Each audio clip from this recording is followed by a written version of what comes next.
Eling-eling santri sing khusuk-khusuk. Mulane mboten iki sejarah. Mulane Kiai Memun, Kiai ngalim rata-rata gedeng santri khusuk dalam hal sejarah. Akhirnya ono kelompok sing sok khusuk yaiku moh tukaran, ya moh partai, moh kelompok-kelompok. Ngerasa bener dhewe sing disebut kelompok Khawarij. Wong Khawarij itu darani desa gedhe murtad saking khusuk. Ora ana dosa cilik, kabeh dosa iku gedhe. Mergo dosa iku bentuk pelanggaran terhadap Allah Subhanahu wa taala. Wes entek khusuk wong Khawarij. Ora ana wong khusuk dalam sejarah kaya wong Khawarij. Tapi saking khusuke duwe akibat ali yo darani salah, muali yo darani salah. Ya kok wong saiki PKB darani salah, PKNU darani salah, NU darani salah, Muhammadiyah darani salah. Dekne mau klunak-klunak ning kamar ora tau gawe madrasah, ya ora tau mulang ngaji. Paham nggih? Ya ora tau dadani umat, mau pertuntang-pertuntung. Iku Khawarij, niku jenenge apa? Khawarij. Saelek-eleke partai iku sering duwe paguyuban grup-grup istighosah mbok gawe sekolah. Saelek-eleke partai. Saelek-eleke ormas yo sering gerakno masa nganggo kebaikan. Tapi sak soleh-soleh wong dhewean paling klunak-kluk. No. Padahal yang dia madrasah dhewe, nek ora gawe proposal lho. Nek ora ngono donyane entek, padahal donyane mung sapi kuru entek. Iku nggo pondasine tok ora cukup. Nggo pondasine tok mboten apa? Cukup. Wis wong soleh paling apik sak donya, mung yang niat gawe masjid lho. Ndadekne pondasine tok tapah gretok ora ngarah cukup.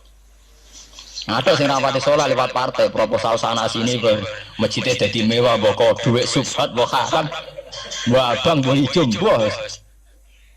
Akhirnya wong Khawarij gawe satu kelompok sing ngalalno darahe Ali, yo ngalalno darahe Muawiyah. Akhirnya matek dipateni wong Khawarij.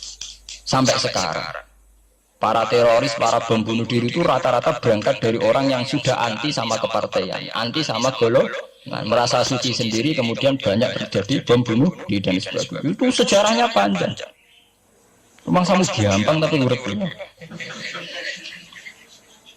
Sebab itu semenjak itu sudah ulama-ulama itu tidak senang sama orang yang merasa sok suci sendiri, benar. Saya sering ditanya, Gus, sampean itu kan tidak berpartai. Terus kalau organisasi di Indonesia yang sampai ikuti apa? Pak jawab, asal NU atau Muhammadiyah itu mayoritas, saya hanya ada di antara dua itu. Asal mayoritas, masih mayoritas. Soal aku tidak pengurus, memang tidak pengurus, tapi saya milih di antara NU atau Muhammadiyah, asal masih mayoritas. Secara organisasi, bahwa per detail perilaku kita karena kita punya ilmu, ya mungkin kita punya keekhasan sesuai kapasitas masing.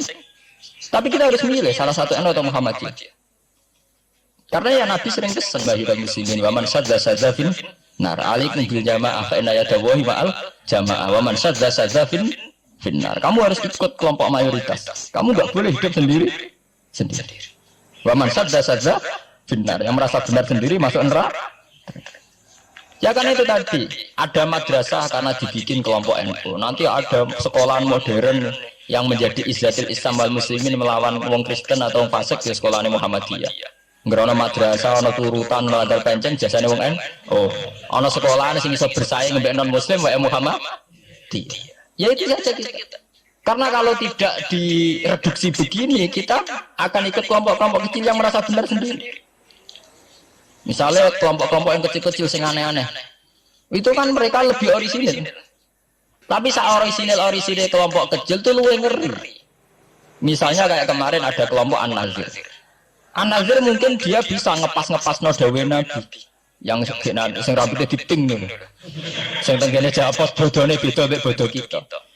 Saya tuh pernah melihat di Metro, ini cerita intelektual, pernah lihat di Metro wawancaranya ketua Jamaah An-Nazir. Itu dalam banyak hal memang mereka ingin memiripkan sama Nabi. Misalnya rambut dipilok diping. Dalam sejarah sampean takok ahli hadis, memang Nabi Sayyidina Abu Bakar itu rambutnya apa di apa itu disemir. Terus mereka kalau sholat isya itu akhir, katanya Nabi kalau sholat isya sulusul lail dan sebagainya. Tapi apa sisi yang dari itu terus kemudian merasa persis Nabi? Wong Nabi itu macam-macam. Beliau hidup itu berapa tahun? 23 tahun. Semenjak beliau jadi Nabi itu ngalami kenabian minum 23 tahun. Dan itu punya ikhwal-ikhwal yang rawan ada nasah mansuh. Seperti sekarang di Pondok Indramayu di mana-mana ada satu kelompok yang menganggap kehidupan sekarang itu adalah periode Makkiyah. Periode Makkiyah itu satu periode yang dimana sholat wajib rapati wajib, zina rapati haram, nyabu rapati. Ya ada kelompok-kelompok di kota-kota begitu. Di kota-kota juga banyak orang yang sama orang zina itu biasa, sama orang nyabu biasa. Mereka sendiri tetap mengharamkan zina, tapi nggak perlu dilawan.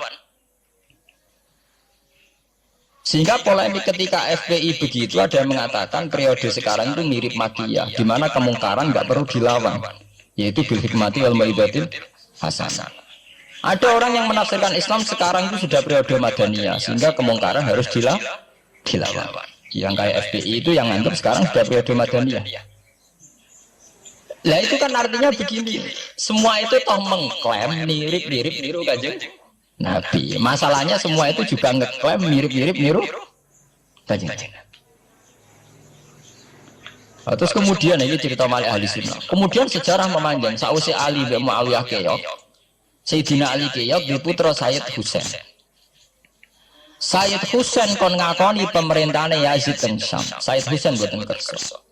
Idzan al mautu khairun. Kalau begitu lebih baik mati. Terus dibantai teng Karbala.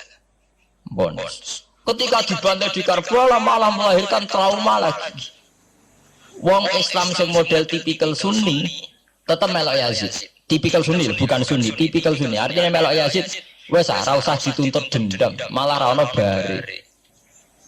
Sakire gak dendam. Kelompok Syiah iku apa-apaanan, putune Nabi kapundhut kok dingin-dingin saja. Kudu ono revolusi, akhirnya revolusi. Nglahirno kelompok Syiah kanthi sak mangke. Karena kelompok Syiah itu berangkat dari tragedi Husain, semua penanggalan Syiah mengacu 10 Muharram di tanggal kabudute Sayyid Husain, dan revolusi Syiah selalu mengacu kebangkitan Sayyid Husain. Nah ahli sunnah mulai dulu karena melihat fenomena semua macam-macam wis pokoke kaya wong Indonesia iki. Dan mboten derek-derek mulai dhisik. Bon, begitu terus sejarah sampai lahirnya sejarah intelektual. Nah sejarah intelektual sejarah paling nakalan. Jadi mohon resiko terus ujuk-ujuk dari sejarah intelektual yaitu yang diikuti kados Basim Asari, Mbah Fadl, ulama-ulama. Terus wonten panduan ahli sunnah secara gampang. Artinya secara gampang begini, ahli sunnah itu siapa? Orang yang dalam bermadzhab fikih mengikuti ahadul madzahib al-arba'. Orang yang dalam ilmu kalam mengikuti Abu Musa al-Asy'ari atau Abdul Hasan al-Maturidi. Orang yang dalam tasawuf mengikuti Imam Junaid, Abdul Qasim al-Junaidi atau Syekh Abdul Qadir al-Jilani. Ya begitu. Tapi kan mereka-mereka yang jadi panutan kita kan orang yang baru datang kemarin. Masa sahabat sebarani ahli sunnah? Tabiin, masa tabiin pengikut Abu Musa al-Asy'ari? Bisa endi tabiin Abu Musa al-Asy'ari? Masa Sayyidina Umar pengikut Imam Syafi'i? Wong dhisik Sayyidina. Nah itu jenenge pembakuan sejarah secara intelektual. Artinya karena mendefinisikan ahli sunnah itu kangelan. Wis wae ahli sunnah iku wong sing ciri utamane iku Syafi'i atau Maliki atau Hanafi. Dalam akidah ada Asy'ari atau Matu. Ya begitu saja. Ya suwe-suwe secara kultural kalau di Indonesia ditarik ahli sunnah sapa ya nara NU ya Muhammad dia.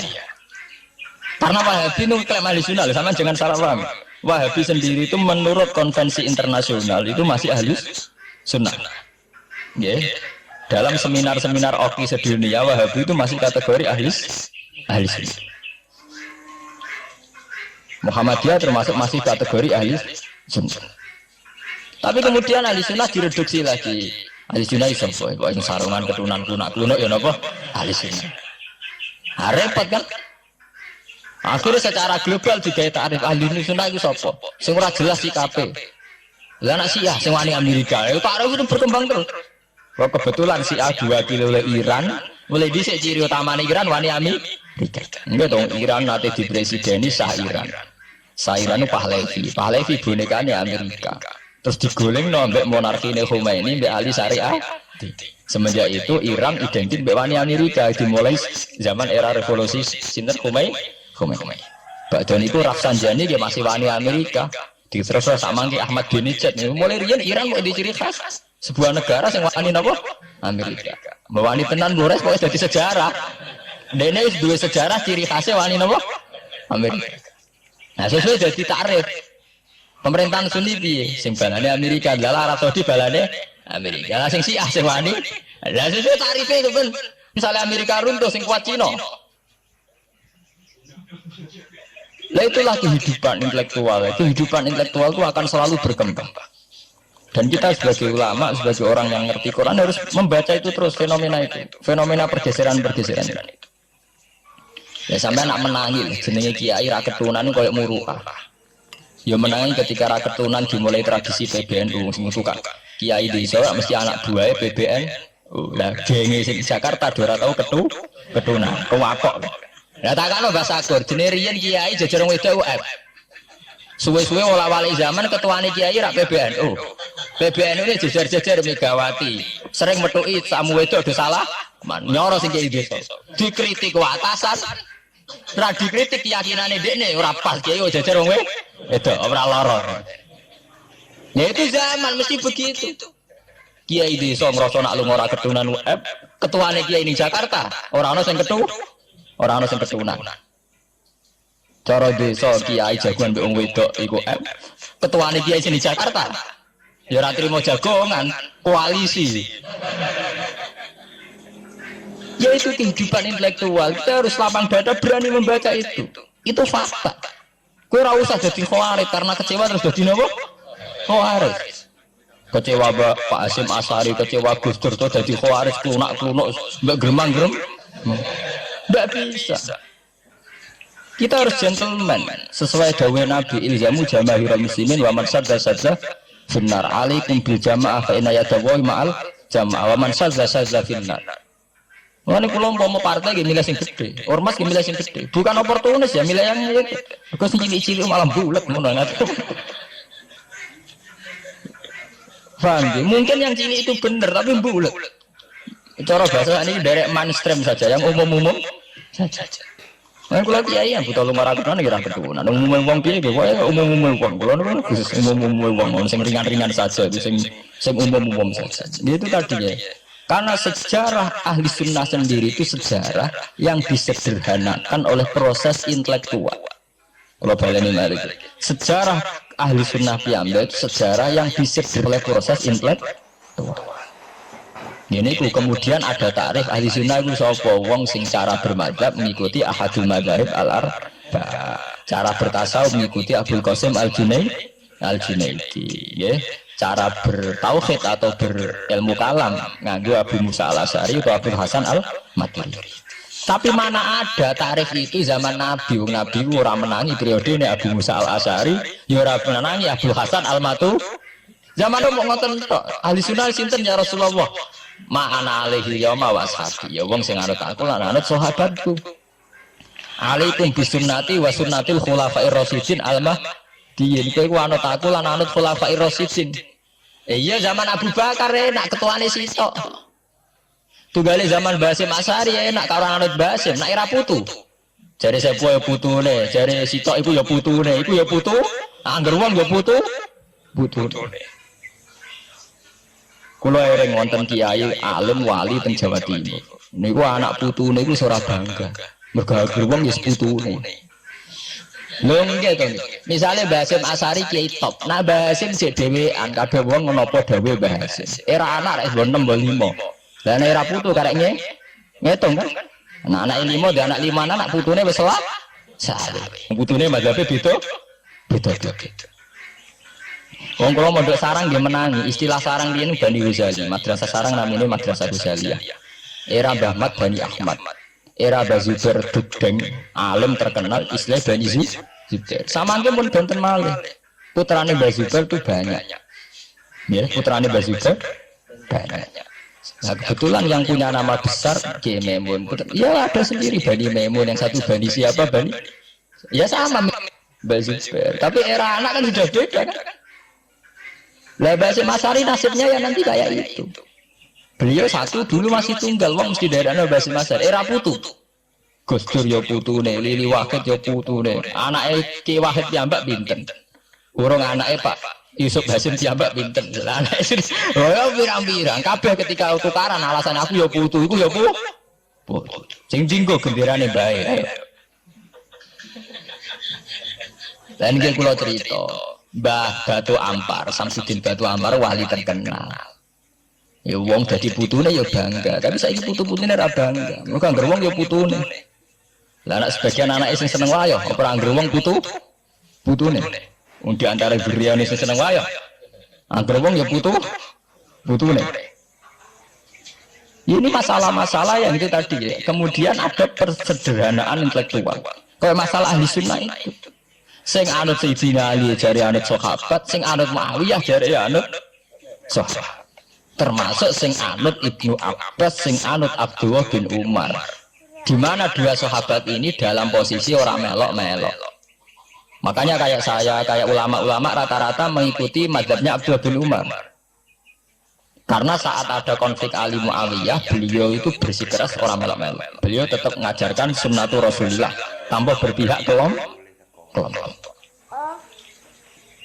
Tapi banyak riwayat mengatakan Abdullah bin Umar bin Abbas itu kecewa.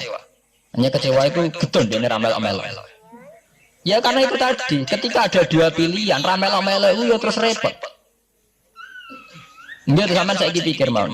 Saelek-eleke wong melok P3 atau PKB iku melok nentokno kemaslahatane Jawa Timur, mbok Bojonegoro, mbok apa. Tapi saapi-api wong ra melok-melok, nentokno mudun lho ora melok-melok.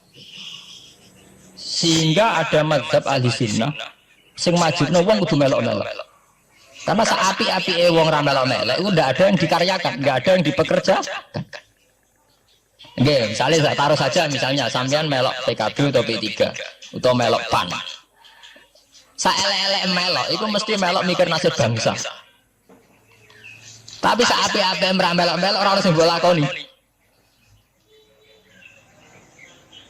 Sebab itu ya banyak saja ulama yang mengatakan ketika ada partai yang macam-macam itu dimelok salah siji.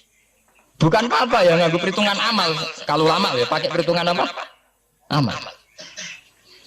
Sebab itu ketika ada waqatil Jamal, ketika Sayyidina Ali bentrok be Aisyah, itu ya sahabat ada yang melok Aisyah, ada yang melok Ali, orang kok terus muni ra melok. Ya tapi itu tadi kula matur teng awal ketika Rasulullah dawuh kowe anut aku lan anut sahabatku dawuh iku masih normatif. Artinya normatif ketika sahabat kepemimpinannya tunggal jelas anut Abu Bakar. Lah nek saiki sahabat dhewe wis tukaran. Iku ak tunggale ana wong dawuh kowe anut kiai, mati urip donya akhirat anut kiai. Urusane kiai ini dhewe wis beda be. Ngono urusane kiai ini dhewe wis beda. Ya iya misalnya kiai PKNU kan ngono alasane kowe anut kiai, anut sapa ora anut ya, mumpun dah tapi kiai kula P3 mau cari kiai P3 apa mati urip anut kiai mumpun anut dah cuma kiai kula PKB. Lah ini masalah. Lah ahli sunnah itu kayak itu posisinya itu begitu. Nah, kemudian konvensi internasional mengatakan daripada bulat ngono terus dibakukan secara intelektual dan diikuti oleh Mbah Hasyim Asy'ari, Mbah Fadl, ulama-ulama Indonesia terus gawe takrif sing sederhana. Ini wis dibakukan lewat kitab Al-Kawakibul Lamaah sing disahkan Muktamar teng Jombang. Ahli sunnah pokoknya panduannya begitu. Fikih aja sampai metu ka madzhabil arba'ah. Tauhid aja metu ka Abu Musa Al-Asy'ari atau Abu Hasan Al-Maturidi. Tasawuf anut Imam Abdul Qasim Al-Junaidi atau anut Syekh Abdul Qadir Al-Jilani. Ya, atau Imam Ghazali ya saya. Artinya umpama bebas ngeri. Misalnya bebas ngeten. Fakih anut Dawud Adzairi, ora selingkuh terus kan. Wong Dawud Adzairi syaratnya kawin kaya wong selingkuh. Mesine fakih anut Dawud Adzairi gak barbaran. Oleh kawin mut'ah, oleh kampun apa wali. Ora seneng hotel seksine supir tok terus kawan kawin. Lah umpama tasawuf anut Ibnul Arabi utawa anut Al-Khallas. Apa ora dadi wujud kabeh manunggaling kawula ing Gusti. Untuk kita tahu kita tasawufnya kon anut Abdul Qasim Al-Junaidi sing kaya umume wong. Beliau sebagai ulama ya mulang ya kumpul wong. Lah munggo tasawufnya anut Ibnul Arabi. Apa ora wahdatil wujud utawa anut Husain Al-Khallat apa ora dadi Siti Jenah. Paham ya? Jadi ora gunane dibatasi, nek ora dibatasi liar tenan.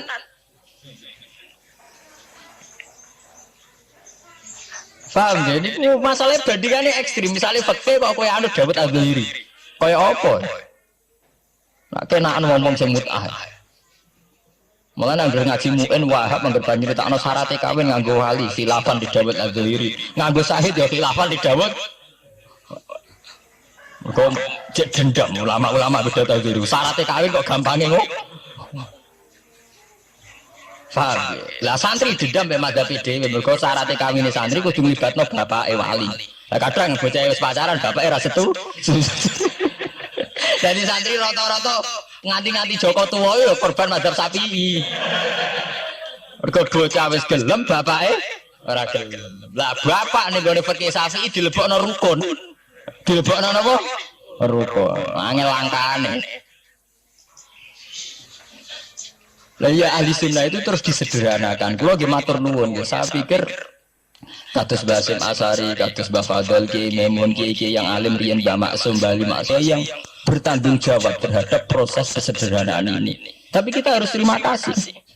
Lewat muktamar di Jombang atau musyawarah besar enggak tahu saya, itu yang jelas di Jombang itu disederhanakan itu mudah. Ya tadi Anda kan tidak disederhanakan begitu. Kayak kasus-kasus di kampus itu. Di kampus karena saking hormatnya terhadap nilai intelektual, tasawuf manapun diambil. Termasuk tasawufnya Jalaluddin Rumi, tasawufnya Ibnul Arabi, tasawufnya Husain Al-Hal. Nah, sehingga mereka enak saja wae Jumatan nganggo tarian, jenis tarian Rumi, gak usah Jumatan. Ke tarian Rumi ya ibadah, Jumatan gimana? Dari Rasulullah Shallallahu Alaihi Wasallam itu harus ditulis. Karena hanya dengan ditulis ilmu itu abadi. Nggak boleh riwayat itu hanya berdasar karena kamu hafalan mundobit itu terus tidak nulis, tidak boleh. Kita itu punya pengalaman buruk dan itu eman betul. Ini itu fiqhul Les bin Sa'ad. Al-Les afqahu min Malik. Dari Imam Syafi'i. Al-Les afqahu min Malik. Illa anna ashabahu dayya'uhu kata Imam Syafi'i. Lais itu orang paling alim, alimu Misra, faqihu Misra. Itu kalau debat sama Imam Malik itu berjilid-jilid. Tapi ashabu Malik itu lebih peduli terhadap pikiran-pikirannya Imam Malik, sementara ashabul Lais itu enggak. Sehingga enggak ada mazhabnya hilang. Jadi nasib ulama yang mazhabnya hilang itu Les bin Sa'ad. Kemudian Sufyan bin Uyainah, ini semua gurunya Imam Malik. Sufyan As-Tsauri juga gurunya Imam Malik, gurunya Imam Syafi'i. Nanti nasibnya Mbah Mun kalau tidak ada yang mentadwin, membukukan, akan seperti ini. Karena orang akan menafsirkan tidak dengan panduan guru-gurunya ila Rasulullah Shallallahu Alaihi Wasallam. Saya masih ingat ketika ini betapa luar biasanya Mbah Mun tentang tafsir. Seperti yang kita katakan Gus Rosid tadi, Mbah Mun itu putra Mbah Zubair, tapi ngaji sama orang ahli tafsir, ahli Quran, Said Ala. Sehingga Habib Salim Asy-Syatiri itu punya karangannya tentang tafsir, namanya An-Nafahat Al-Haramiyah atau Al-Fawaid Asy-Syatiriyah. Kalau gadah kitabnya sekitar 2 jilid. Mbah Mun itu dulu ngajar kita Faidul Khabir fi ulumil Quran, fi ulumit tafsir. Rian ngajar seminggu 2 kali di MTS. Ini Pak Sukron ini termasuk alumni MTS, berarti pernah sekolah berapa kali dalam seminggu? Seminggu 2 kali. Tak kok khatam enggak boleh. Jujur itu baik. Jujur itu baik. Nah, barokahnya mudawan. Saya beri contoh satu, betapa resikonya andekan ilmu itu tidak mudawan. Ya kayak Khawarij itu. Khawarij itu orang yang ibadahnya khusyuk, tapi itu kecelakaan bagi sejarah umat. Sampai Nabi ngendikan syarru hadhil ummah al-khawarij syarrul khalqi wal khaliqah. Orang Khawarij itu buruk-buruknya makhluk ini Kak, sabda Rasulullah sallallahu alaihi wasallam. Karena orang Khawarij itu menganalisis nubuwah itu dengan pikirannya sendiri. Bukan dengan pikiran sing mudawan musalsal ila Rasulullah sallallahu alaihi wasallam. Saya beri contoh yang paling gampang. Ketika Nabi Fathu Mekah itu kan corong Jawa kudune kaul itu semangat tawaf. Tapi Nabi unik, semua sahabat itu tawafu mus'atan, semua tawaf secara jalan kaki. Padahal kayak apa kita diusir dari Mekah, kayak apa kita meninggalkan Mekah secara tidak terhormat. Mestinya Fathu Mekah yang diperjuangkan mati-matian itu menjadikan hal yang luar biasa. Dan kita punya kaidah al-ajr bi qadri ta'ab, bahwa pahala itu sesuai tingkat kesulitan. Tapi Nabi itu unik, semua sahabat itu tawaf jalan, tapi Nabi itu tawaf rakiban. Nabi dengan santainya naik unta kemudian beliau tawaf. Itu andai kan tidak ditadwin, tidak dibukukan oleh ulama-ulama termasuk Imam Nawawi yang ngarang Majmu', maka orang Khawarij atau yang sejenisnya, nggak usah diterjemah garis keras atau garis apa nanti sensitif, pokoknya Khawarij dan sejenisnya. Dan itu di Mekah, jadi kamu jangan ngait-ngaitkan dengan Indonesia. Itu mesti menafsirkan kok enak Nabi lengas-lengas numpak unta seliane melakukan. Tapi barokahnya tafsiran ulama itu dibukukan. Nabi yang saat itu tawaf rakiban, ya, Nabi yang saat itu tawaf secara berkendara, itu afdolu mungkin di alfi fadilatin sampai ilama wa nihayatallah daripada yang tawaf masyiah. Karena yang tawaf berjalan itu hanya melakukan satu kaidah bahwa al-ajri bi qadri ta'ab. Tapi itu punya resiko fikih jangka panjang. Andai kan Nabi ikut tawaf jalan, maka akan dianggap syarat sahnya tawaf harus berjalan. Dan itu kita kesulitan ketika kita setengah lumpuh, setengah sakit. Lalu kalau kita pakai kursi roda, pakai skuter, dalilnya apa? Barokahnya Nabi tawaf rakiban, maka ada solusi, ada referensi kalau kita tawaf tidak masyian, yaitu dengan cara naik kursi roda dan yang lain-lain. Maka ketika Imam Nawawi, maka yang dilakukan Nabi itu fardun alaihi, Nabi melakukan itu harus, karena Nabi harus menjelaskan ke umat bahwa tidak termasuk syarat sahnya tawaf adalah secara berjalan, tapi naik juga boleh. Itu andaikan tidak ditadwin oleh ulama, maka pikiran ini tidak sampai kita. Dan kita rodok-rodok Khawarij, kok enak Nabi, padahal Nabi pas itu ya sehat. Nah sama, ketika Mbah Mun ngersakno Gus Yasin jadi wakil gubernur, juga banyak Gus Rosid ini Gus Subab kerso jadi DPR RI, Gus Kamil yang ketua DPR Rembang. Itu maka menjadi fikih bahwa ulama itu tidak harus berhadapan-hadapan dengan negara. Buktinya orang sekali berbangun, putrane diminta disuruh mengkhidmati negara. Sehingga harus menjadi tradisi besar bahwa ulama dan umarat tidak harus berbenturan. Bukan masalah menangkal, coba kalau itu tidak ada rawinya, paling boleh gaji, paling boleh dulu. Nah itu kan ruwet. Itu tafsiran Khawarij.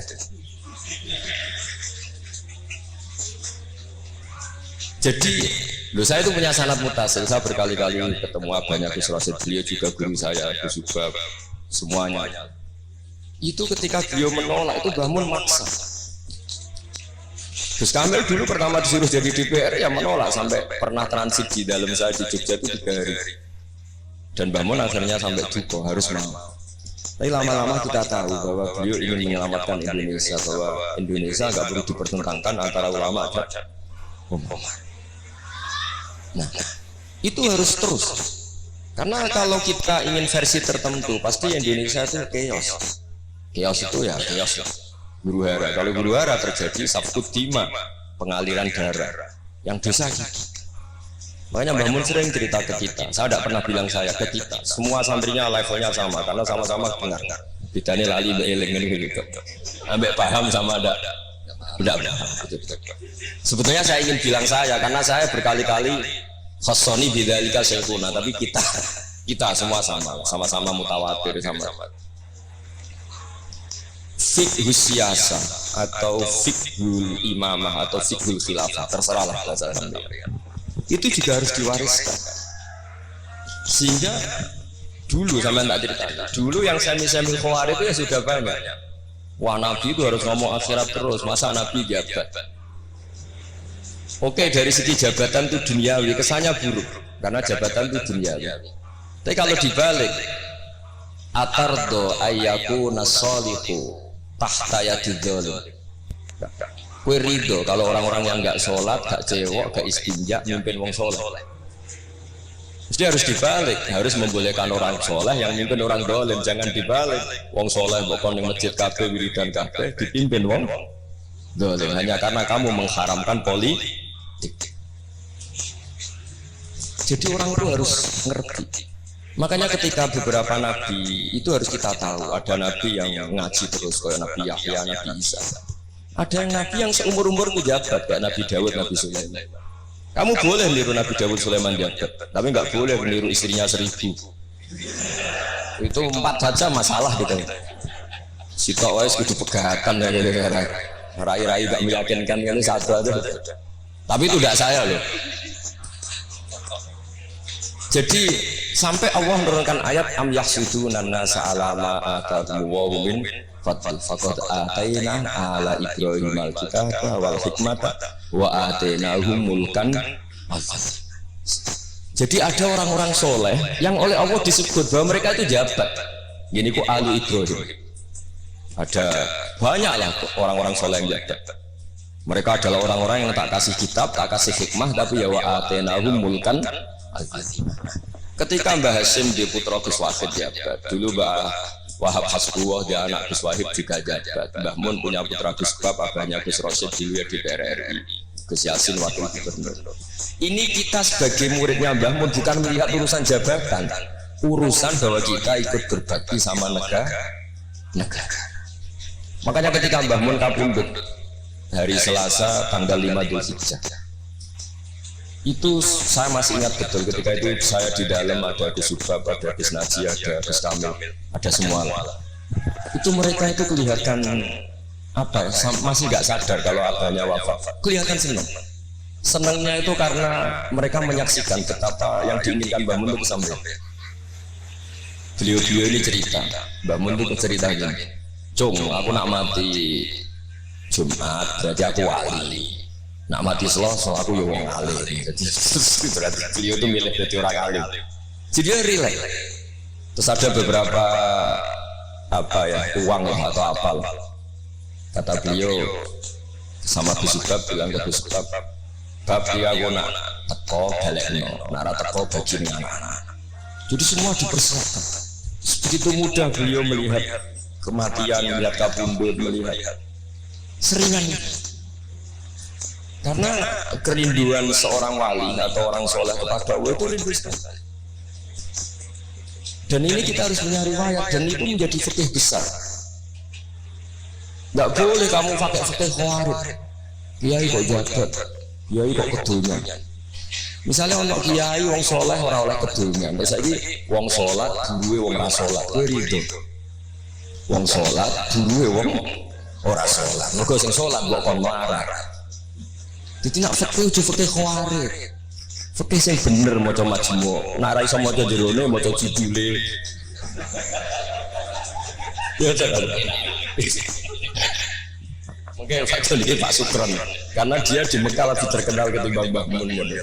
Itu Mbah Mun sampai tertawa. Mbah, jebule jenengan mriki terkenal kula. Kok iso kron? Lah niku yang kendala dalam Sukron.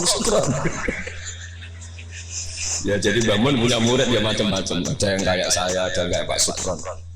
Makanya saya pertama datang, Sukron gitu, jarang enten. Delok, agak teko kok gengsi. Terus datang. Tadi bisi saya, Gus aku di foto, arah jejer-jejeran gak di foto.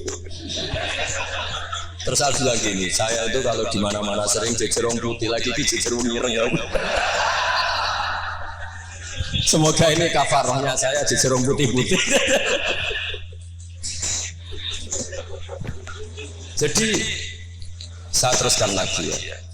Harus selalu ada riwayat. Makanya saya alhamdulillah pernah diminta Gus Subab itu ya guru saya beliau baca manhajnya fikihnya Mbah Mun di acara kesekian harinya Mbah Mun wafat.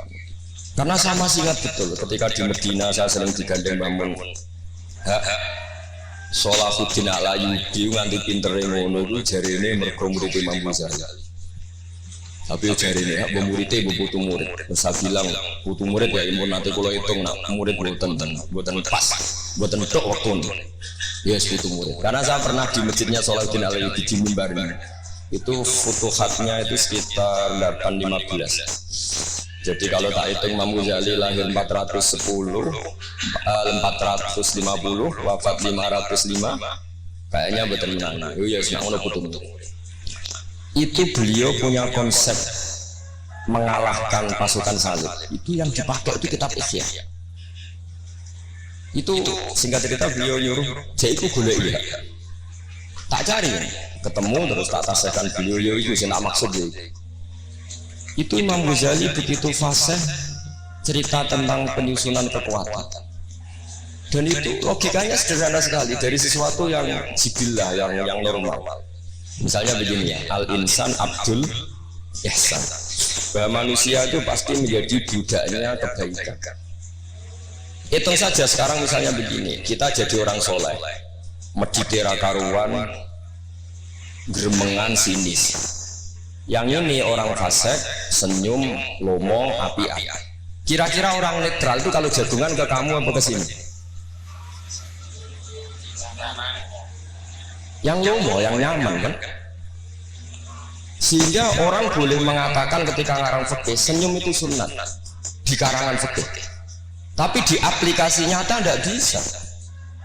Bagaimana kalau ada orang netral, bisa soleh, bisa fasik, sing fasik senyum, sing soleh merengut, sehingga yamilu orang yang netral ini ke yang fasik. Kamu bisa ngarang fikih kalau sodako itu sunnah, karena itu sudah tidak wajib, karena yang wajib itu zakat. Kamu bisa ngarang fikih seperti itu. Tapi kalau dalam tatbiki tidak bisa. Misalnya saya orang soleh hidup di tengah kota, atau orang soleh hidup di pedalaman, terus saya medit, mentang-mentang sudah zakat, nggak pernah sudah. Sing wong fasik jor-joran sering nyervis rokok gratis, ngopi gratis. Kira-kira kemana kecenderungan orang? Ke yang fasik, karena al-insan abdul ihsan. Nah, hal-hal seperti ini tuh yang dikaji Imam Ghazali, kemudian itu menjadi inspirasi Salahuddin Al-Ayyubi. Kalau dia ingin solid, maka harus berbuat baik sama siapa saja, karena itu cara punya kekuatan. Nah, kita enggak, kita ini memaksakan kebenaran, tapi prosesnya tidak simpati. Makanya kata para mufassir, walaupun tafadzur ghalidal qalbi lan faddu min khaliq, itu kata para mufassir, hada sayyidul khalqi wa hada ahabbul khalqi ilallah. Ini Rasulullah, orang paling dicintai Allah. Itu saja sekali salah dalam perilaku sosial, itu bayangannya lan faddu min khaliq, orang akan bubar. Padahal ma'ana ada mu'ayyadun biruhil qudus. Padahal Rasulullah itu orang yang diberi kekuatan malakut, kekuatan langit. Itu saja dibayangkan kalau salah secara sosial, lan faddu min khaliq, orang akan bubar. Apalagi kamu yang keramatnya nggak jelas, sisi gak mandi, terus salah sosial, istaqobbalallahu minna minkum taqabbal ya kan. Sehingga Mbah Mun itu baik sama siapa saja, termasuk baik sama Megawati, sama apa saja. Bahkan beliau sebelum haji sempat ketemu Megawati, dan beliau sebelum itu ya pernah bilang ke saya, ke kita lah, ke kita, aku ketemu Bu Mega dan Indonesia itu damai. Makanya ketika beliau kabundut Dzulhijjah, itu min asyuril hurum, karena al-asyurul hurum itu ada 4, Dzulqa'dah, Dzulhijjah, Muharram, Rajab. Beliau kabundut 5 Dzulhijjah, bulan yang termasuk sakral di Islam. Dan beliau kabundut 6 Agustus, bulan yang paling nasionalis dalam Indonesia. Jadi Allah memilihkan beliau bukan sekedar tempatnya di Ma'la, tapi pakai bulan yang paling sakral sesuai konteks masing-masing. Dalam religius Dzulhijjah itu sakral, dalam nasionalis Agustus itu sakral. Kayak apa Allah memilihkan beliau? Makanya ini saya cerita ya, saya mungkin 10 menit lagi, sama santai aja, ini nggak ganggu lama-lama supaya nggak ribet. Makanya di antara yang ditulis beliau tentang jabatan, tentang jabat, nah ini cerita saja. Beliau menulis feeling orang. Sekarang halaman 37. Nanti kalau yang nggak paham ngaji sama Pak Sukron, sudah tak ijazahi tadi. Kobil tuh. Jadi nanti yang nggak paham, iya tenang ya. Apa? Kalau lagi jalan Melayu sah kan? Sah. Ini kontrol pulau mulai teng sarang ngantos. Nanti betul-betul tujuan pulau tanggal 3 sawah. Ini Pak Sukron nih, Gus. Gue nak jadi kiai jegeman goya aku. Tak pikir apa? Ceritanya gini Gus Rosid, dia itu kiai, mungkin kiai di hutan. Dia dengan santainya cerita, man soma Ramadan summa addu'ahu sittan min Syawal faka'annama somat daro kullah. Jadi puasa Ramadan kemudian puasa 6 hari Syawal maka seakan-akan puasa. Sehingga tidak ada orang lugu puasa tanggal 2 ini. 2 Syawal puasa. Soan Pak Sukron pas kiai ini rokok. Terus kata orang lugu tadi, getun Pak aku anu jenengan. Jebule jenengan gak poso. Saya bilang, "Lah opo ke dalil ngono barang lho opo?" Dalil liyane ya kena. Tapi itu kearifan, menurut saya dia cerita itu kearifan. Maka ini warning ya, siapapun yang nyai jangan dalil sesuatu yang ra iso ngakoni. Orang-orang udah ini ya lho kula lah ora pati wani dalil sing ngoten-ngoten ora wani mergo wong santri sarang itu rasa dirakat itu.